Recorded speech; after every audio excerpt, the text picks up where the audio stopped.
Hi friends, ഇന്നത്തെ 4ാമത്തെ എപ്പിസോഡിലേക്ക് എല്ലാവർക്കും സ്വാഗതം. അങ്ങനെ വിക്രമും അച്ഛനും കൂടിയിട്ട് വിശ്വൻ്റെ വീട്ടിൽ നിന്ന് വേറൊരു വാടക വീട്ടിലേക്ക് മാറി താമസിക്കുകയാണ് കേട്ടോ. അപ്പോൾ വിശ്വന് വലിയ സങ്കടമാണ് കേട്ടോ. വിശ്വൻ പൊട്ടി കരഞ്ഞുകൊണ്ടാണ് വിക്രമിനെയും മാഷയും യാത്ര അയക്കുന്നത്. വിക്രമല്ല വിശ്വന് മാത്രമല്ല അപ്പം മോൾക്കും അതേട്ടോ ഭയങ്കര സങ്കടമുണ്ട് അവരെ പറഞ്ഞയക്കുന്നതിൽ. എന്നാലും അവർക്കൊരു ബുദ്ധിമുട്ടുണ്ടാവണ്ടെന്ന് കരുതിയിട്ട് അവർ അവിടെ നിന്ന് മാറി താമസിക്കുകയാണ്. ഇതേ സമയം നാട്ടിലേക്ക് തിരിച്ചിരിക്കുകയാണ് തരുണും വേദയും അമ്മയും കുഞ്ഞും. അപ്പോൾ ഇവരൊക്കെ ഇങ്ങനെ മുഖത്ത് വല്ലാത്ത വിഷമത്തിലാണ് കേട്ടോ. കാരണം തിരുവനന്തപുരത്തേക്കാണ് പോകുന്നത്, വിക്രമിൻ്റെ അടുത്തേക്കാണ് പോകുന്നത്. അപ്പം ഇനി എന്തൊക്കെ സംഭവിക്കും, ശ്രീകാന്തിനി എന്തൊക്കെ ചെയ്യും എന്നൊക്കെ ആലോചിച്ചിട്ട് ടെൻഷനാണ്. പിന്നെ കാണിക്കുന്നത് മാഷും വിക്രമും കൂടിയിട്ട് ഒരു വീട്ടിലേക്ക് വാടകയ്ക്ക് താമസിക്കാൻ വന്നിരുന്നു. അപ്പോൾ ഒരു പെൺകുട്ടിയും ഒരു അച്ഛനും മാത്രമാണ് ഈ ഒരു വീട്ടിലുള്ളത്. അപ്പോൾ ഒരു വീടിൻ്റെ 2 വശമായിട്ടുള്ളൊരു വീടാണ് കേട്ടോ. അപ്പോൾ ഒരു ബാക്കിൽ കൂടെയും കിടക്കാം, അത് ഫ്രണ്ടിൽ കൂടെയും കിടക്കാം. അങ്ങനെ 2 വീടിൻ്റെ ഇടയിൽ ഒരു വാതിലുണ്ട്. അങ്ങനെയുള്ളൊരു വ്യത്യാസം മാത്രമേ ഉള്ളൂ അവിടെ. അപ്പോൾ അവരങ്ങനെ പരിചയപ്പെടുന്നുണ്ട്, അങ്ങനെ സംസാരിച്ച് അവർക്ക് മാഷൊക്കെ അത്യാവശ്യം അറിയാവുന്നതാണ്. അപ്പോൾ ഭയങ്കര സന്തോഷത്തോട് കൂടിയിട്ട് അകത്തേക്ക് കയറ്റുന്നുണ്ട്. അപ്പോൾ ഇതിലേ കൂടെ വേണമെങ്കിൽ നിങ്ങൾക്ക് കടക്കാം, ആ വാതിലടച്ചിട്ട് നമുക്ക് അങ്ങോട്ടും ഇങ്ങോട്ടും കാണാൻ പറ്റില്ല എന്നൊക്കെ പറയുന്നുണ്ട് കേട്ടോ. അപ്പോൾ ഞങ്ങൾ ബാക്കിലേക്ക് കൂടെ പോയിക്കോളാം, സാറില്ല എന്നാലും ഇപ്പോൾ ഇതിൽ കൂടെ പൊക്കോളാൻ പറഞ്ഞിട്ട് അങ്ങനെ അകത്തേക്കൊക്കെ വരികയാണേ. പിന്നെ വീടും ഇതൊക്കെ കാണാൻ കേട്ടോ. അപ്പോൾ ആത്മജ എന്നാണ് ആ പെൺകുട്ടിയുടെ പേര്. അപ്പോൾ ആ സമയത്ത് പെൺകുട്ടിയെ സംസാരിക്കുന്നൊന്നുമില്ല, പക്ഷേ വിക്രമിനെ ഇടയ്ക്കിടയ്ക്ക് എങ്ങനെ ശ്രദ്ധിച്ച് നോക്കുന്നത് കാണിക്കുന്നുണ്ട്. പിന്നെ കാണിക്കുന്നത് വരുണും അമ്മയും വേദയും കുഞ്ഞൊക്കെ കൂടിയിട്ട് അവരുടെ തറവാട്ടിലേക്ക് എത്താണ് കേട്ടോ. വരുണിൻ്റെ തറവാട്ടിലേക്ക് എത്താണ്. അത്യാവശ്യം വലിപ്പമൊക്കെ ഉള്ളൊരു പഴയൊരു തറവാട്ട് വീടാണ്. അപ്പോൾ അവിടെ എത്തുമ്പോൾ കൊച്ചിന് ഭയങ്കര ഇഷ്ടമാവാണ് കേട്ടോ, വീടും തൊടിയും ഒക്കെ ആയിട്ട്. അപ്പോൾ കുട്ടി ഇങ്ങനെ ഓടി നടക്കുന്ന കാണുമ്പോൾ വേദ മോളെ വീഴും എന്നൊക്കെ പറയാൻ കേട്ടോ. അപ്പോൾ വേദ അങ്ങനെ പറയുന്നത് കേൾക്കുമ്പോൾ തരുണിനെ ഇഷ്ടപ്പെടുന്നു. തരുൺ പറയും വേദ മോളെ വിളിക്കണ്ട, മോൾ ഓടിക്കോട്ടെ എന്ന് പറയും കേട്ടോ.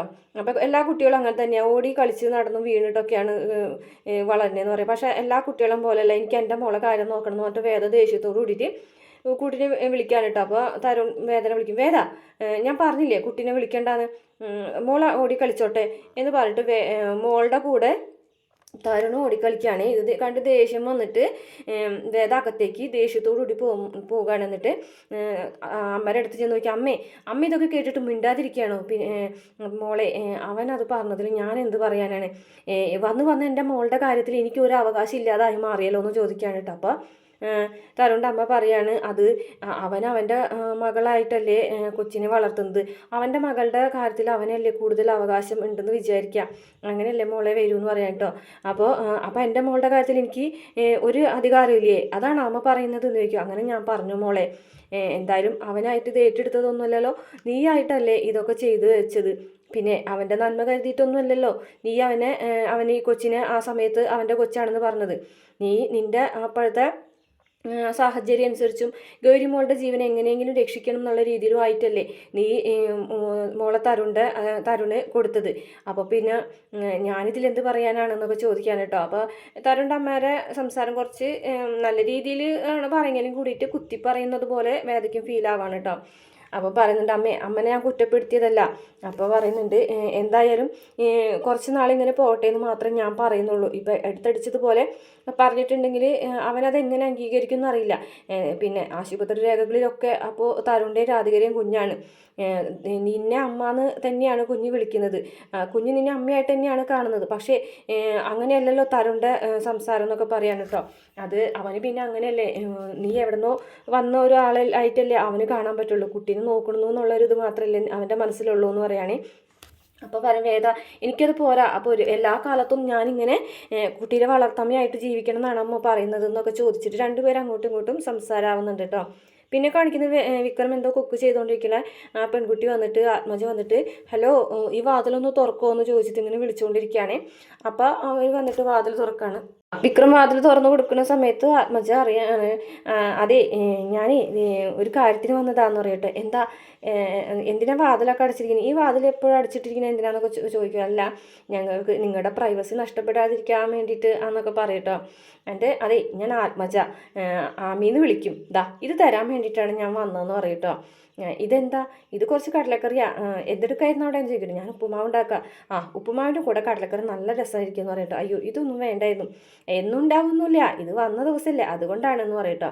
എന്നിട്ട് വിക്രമിനോട് എൻ്റെ പേര് ആത്മജ എന്നാണ്, ആമി എന്നാണ് വിളിക്കാമെന്ന് പറഞ്ഞ് ഷെയ്ക്കിന് കൊടുക്കണം. അപ്പോൾ ഞാൻ വിക്രം സുധാകരൻ, ഓ നിങ്ങൾ വലിയ ഫേമസ് ആണല്ലോ, നിങ്ങൾ എനിക്കറിയാം എന്ന് പറയാൻ കേട്ടോ. അപ്പോൾ പെട്ടെന്ന് തന്നെ വിക്രമിൻ്റെ മുഖം ഒന്നും അങ്ങോട്ട്, അയ്യോ ഞാൻ ആ അർത്ഥത്തിൽ പറഞ്ഞതല്ല, എനിക്ക് ആദ്യമേ അറിയാം, ഇപ്പോൾ സോഷ്യൽ മീഡിയ ഒക്കെ ഉള്ളതുകൊണ്ട് എല്ലാതും അറിയാമല്ലോ എന്നൊക്കെ ചോദിക്കാൻ കേട്ടോ.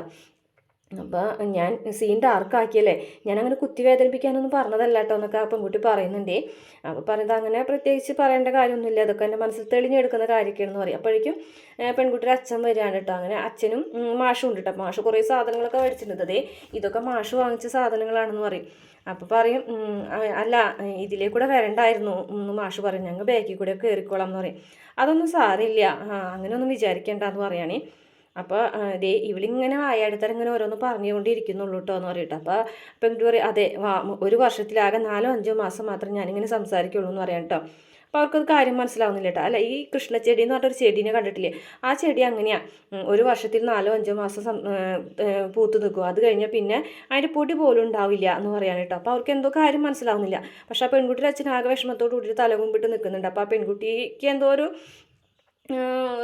അത്ര നല്ലതല്ലാത്തൊരു ബാക്ക്ഗ്രൗണ്ടോ അങ്ങനെ എന്തൊക്കെയോ പ്രശ്നങ്ങളുള്ളത് പോലെ തോന്നുന്നുണ്ട് കേട്ടോ. എന്താ കുട്ടി അങ്ങനെ പറഞ്ഞത്? ഏയ് അവൾ എന്തൊക്കെയോ വെറുതെ പറഞ്ഞതാ, നിങ്ങളതൊന്നും കാര്യമാക്കണ്ട, അവൾ എപ്പോഴും ഇങ്ങനെ ഇങ്ങനെ സംസാരിച്ചു കൊണ്ടിരിക്കും, വായാടിയാണെന്നൊക്കെ പറയും കേട്ടോ. അപ്പോൾ അവർ പോയി കഴിയുമ്പോൾ മാഷ് വിക്രമിനോട് ചോദിക്കും, ആ പെൺകുട്ടി പറഞ്ഞതിൻ്റെ അർത്ഥം എന്താണ്, ഇല്ല നിനക്ക് മനസ്സിലായോ? എനിക്കൊന്നും മനസ്സിലായില്ല. പിന്നെ അച്ഛൻ ഇനിമേൽ ഇതുപോലെ സാധനങ്ങളൊന്നും മേടിക്കാൻ നിൽക്കരുത് കേട്ടോ, ഇതൊക്കെ ഞാൻ ചെയ്തോളാം, അച്ഛനിതൊന്നും ചെയ്യേണ്ടെന്ന് പറയും. പിന്നെ കാണിക്കുന്നത് വേദം ഇങ്ങനെ വിഷമിച്ച് ഇങ്ങനെ ഇരിക്കുകയാണ് കേട്ടോ, ഓരോരോ കാര്യങ്ങൾ ചിന്തിച്ചിട്ട് ഇങ്ങനെ ഇരിക്കുകയാണ്. പിന്നെ വേഗം തന്നെ അവിടുന്ന് വേഗം കിച്ചണിലേക്ക് പോവുകയാണ്. അപ്പോൾ അവിടെ വേലക്കാരി ഇരിക്കുന്നുണ്ടാവും. ആ പെണ്ണിനോട് അവിടെ പുറത്തേക്ക് പോകും, എനിക്ക് കുറച്ച് പേഴ്സണലായിട്ട് അമ്മനോട് സംസാരിക്കാനെന്ന് പറയുമ്പോൾ വേഗം തന്നെ ആ പെൺകുട്ടി പോകും. എന്താ വേദ എന്ന് ചോദിക്കാൻ കേട്ടോ. അപ്പോൾ പറയുന്നുണ്ട്, അമ്മേ ഞാൻ മോളെ കൊണ്ട് പുറത്തേക്ക് പോകുകയാണെന്നാണ് പറയട്ടോ. എവിടേക്ക്? അതെന്താ? ഒരു സ്ഥലത്തേക്ക്, എന്തായാലും പുറത്തേക്കാണല്ലോ, എൻ്റെ കൂടെയാണല്ലോ വരുന്നത്, സ്ഥലം ഇപ്പോൾ പറയുന്നില്ല.